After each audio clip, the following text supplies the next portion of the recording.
জামাত, BNP, NCP তিনটা বাংলাদেশের দল, আর কোন দল নাই।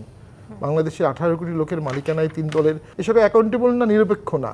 তাহলে নিরপেক্ষ ভোট কিভাবে করবে? এই সরকার নিরপেক্ষতা হারিয়ে ফেলেছে। গণভোটের দাবি নজিরবিহীন, কিছু দল ঐক্যমত্য কমিশনে গিয়ে ফাঁদে পড়েছে। আসলে আমি জানতে চাই কোন দৃষ্টিতে আপনারা এটাকে ফাঁদ বলছেন, আর যারা সই করেছেন তারা যে ফাঁদে পড়েছেন, কেমন ফাঁদে পড়েছেন, না এই প্রভাবটা কি হবে? আবার জানতে চাই যারা সই করেনি তারা আসলে এই ফাঁদে তো পড়েনি, সেটা বুঝলাম, সেটাই বুঝাচ্ছে। যারা যায়নি, সই করেনি বা ডাক পায়নি যেসব রাজনৈতিক দল, তারা কি কোনো অবদান রেখেছেন কিনা? দেখুন, বিএনপি নিজেই বলেছে তাদের স্বাক্ষরকৃত পাতা চেঞ্জ করা হয়েছে, এটা তাদের বক্তব্য। 270 দিনের মধ্যে স্বয়ংক্রিয়ভাবে কার্যকর করা হবে, এটা অবশ্য পরে শুনলাম বাদ দিতে পারে। এইটা তো নজিরবিহীন। আপনি কিভাবে একটা পার্লামেন্টকে 270 দিনের মধ্যে অ্যাজ ইট ইজ ভার্বাটিম একটা প্রপোজাল বাধ্য করতে পারবেন? প্রসেসটা হচ্ছে সংসদে ড্রাফট হবে, ড্রাফটের পরে সেটা কমিটিতে যাবে, কমিটি থেকে সেটা হাউসে টেবলড হবে, টেবলটে সেখানে একটা উত্থাপনে আপত্তি হবে, সেখান থেকে এটা আবার কমিটিতে যাবে, কমিটি থেকে আবার পার্লামেন্টে আসবে, সংশোধনী সহ জনমত যাচাই সহ সেখানে আলোচনা হবে, তারপরে সংসদে পাশ হবে, তারপরে গণভোটে যাবে, তারপর রাষ্ট্রপতির অ্যাসেন্টে যাবে।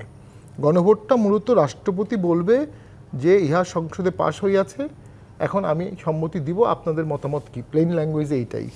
তো এইটার উল্টোটা এখন হচ্ছে। ব্যতিক্রমী সময় কিছুটা উল্টো হতে পারে, কিন্তু ওই যে বললাম, এখন তো ডক্টরিন অফ নেসেসিটি নাই। এখন হচ্ছে ডক্টরিন of anarchy and crisis and confusion. যে কোনোভাবে হোক দ্বন্দ্ব লাগাতে হবে, এবং দ্বন্দ্ব লেগে গেছে। কিন্তু এটা আর্টিফিশিয়ালও হতে পারে, জেনুইনও হতে পারে। বিএনপি কি ফাঁদে পড়েছে? মানে বিএনপির সাথে মনে হচ্ছে জামাত, বিএনপি, এনসিপি তিনটা বাংলাদেশের দল, আর কোন দল নাই। বাংলাদেশের 18 কোটি লোকের মালিকানায় তিন দলের সংবিধানের, ওনারাও ছিল সবাই, কিন্তু ভিজুয়ালি মনে হচ্ছে তিনটা পক্ষ। বিএনপির ফাঁদটা হচ্ছে তাকে এনসিপি স্টেজে নামিয়ে আসা হয়েছে মূল্যায়নের দিক থেকে। সেটাই সরকার করেছে এবং ডিজাইনের পার্ট হিসেবেই করেছে। আর এখানে 30টি দলকে ডাকা হয়নি।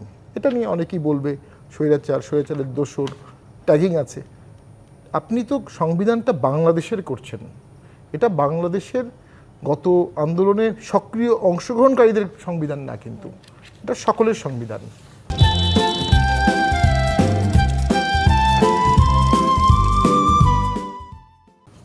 71 সালে যে সংবিধান হয়েছে ওটা তো সকলেরই সংবিধান ছিল, এটাও তাই। 71 সালের সংবিধানের পরে অল্প পার্সেন্টেজ কিছু লোকের বাইরে সবাই সেখানে সংহতি ছিল।